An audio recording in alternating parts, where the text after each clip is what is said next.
सती जी ने सोचा, अरे ये इनको सच्चिदानंद नजर आ रहे हैं। मेरे भोले बाबा एक रोते हुए राजकुमार को सच्चिदानंद क्यों कह रहे हैं? जिसको यही पता ना हो कि उसकी पत्नी को कौन लेके गया है, वो सतस्वरूप कैसे हो सकता है? जो वृक्षों से अपनी पत्नी का पता पूछ रहा है, वो चैतन्य कैसे हो सकता है?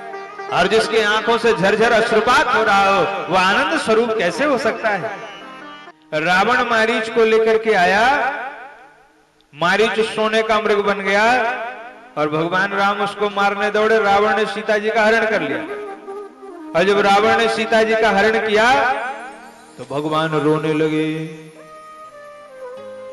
भगवान को रोते देख के शंकर भगवान को हंसी आ गई, माने शंकर भगवान प्रसन्न हो रहे। शंभु समेत ही राम ही देखा, उपजा ही अति हर्ष विशेखा। भोले बाबा प्रसन्न हो गए। अच्छा आप बताइए, किसी को रोते देख के रोना आता है कि हंसना आता है? भाई कोई रो रहा हो, न जानते हो एक बार को, तब भी आंखें नम हो जाती हैं, और कोई अपना रो रहा हो तब तो आंखों से अश्रुपात होने लगता है। तो भगवान राम को रोते देख के भोले बाबा क्यों नहीं रो रहे? शंकर भगवान को क्यों प्रसन्नता हो रही? जरा इस रहस्य को समझिए। अच्छा मान लीजिए जैसे यहां रामलीला हो रही हो,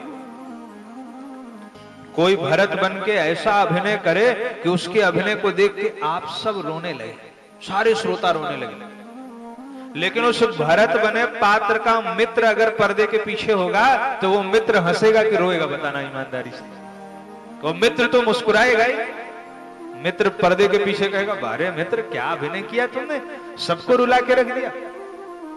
पर वही मित्र अगर पर्दा उठा के मंच पर आ जाए और कहे, वाह मित्र वाह, सारा आनंद खरा।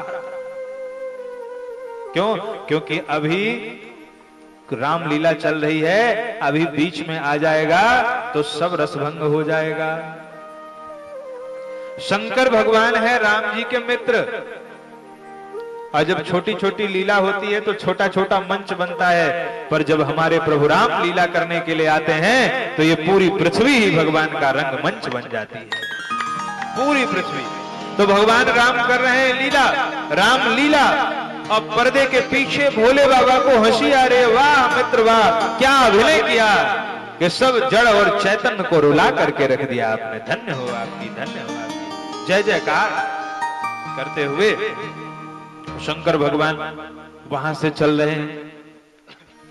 अब सती जी को संशय हो गया। सती जी ने सोचा, अरे ये इनको सच्चिदानंद नजर आ रहे हैं।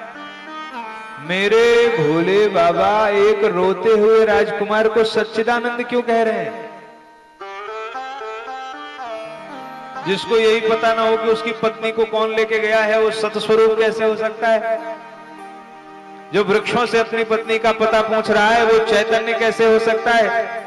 और जिसकी आंखों से झरझर अश्रुपात हो रहा हो, वो आनंद स्वरूप कैसे हो सकता है? मेरे भोले बाबा को क्या हो गया? एक रोते हुए राजकुमार को सच्चिदानंद कह रहे हैं, अब प्रणाम और कर रहे हैं। दो संशय हुए हैं सती जी को, ध्यान दीजिएगा यहां। पहला संशय कि मेरे पतिदेव ने रोते हुए एक राजकुमार को सच्चिदानंद क्यों कहा? दूसरा संशय, प्रणाम क्यों किया? क्योंकि शंकर जगत बंद जगदीशा, सुर नर मुनि सब नाम ही सीसा, और तीन नृप सुत ही कीन परिणामा, कीन परिणामा, कहीं सच्चिदानंद परधामा। इन्होंने प्रणाम किया किसको? एक रोते हुए राजकुमार को, और वह भी सच्चिदानंद कह करके।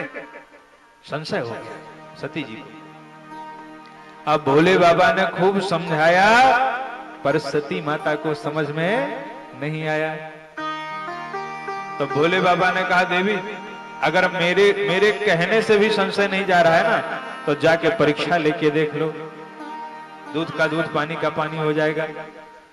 सती जी ने सोचा, ये आपने ठीक कहा भोलेनाथ, मैं जा रही हूं, मैं परीक्षा लेके स्वयं विचार कर लूंगी। अब सती जी परीक्षा लेने चल पड़ी भगवान की। और इधर जब भगवान श्री राम ने सीता के वेश में सती जी को देखा तो भगवान ने दोनों हाथ जोड़ के सती जी को प्रणाम किया है। धन्य हो स्वभाव, ऐसा स्वभाव भला किसका हो सकता है? ऐसा सुंदर स्वभाव, ऐसा मृदुल स्वभाव हमारे प्रभु के सिवा और किसका हो सकता है। जो परीक्षा लेने के लिए आई, उनको भी भगवान क्या कर रहे हैं? प्रणाम कर रहे हैं।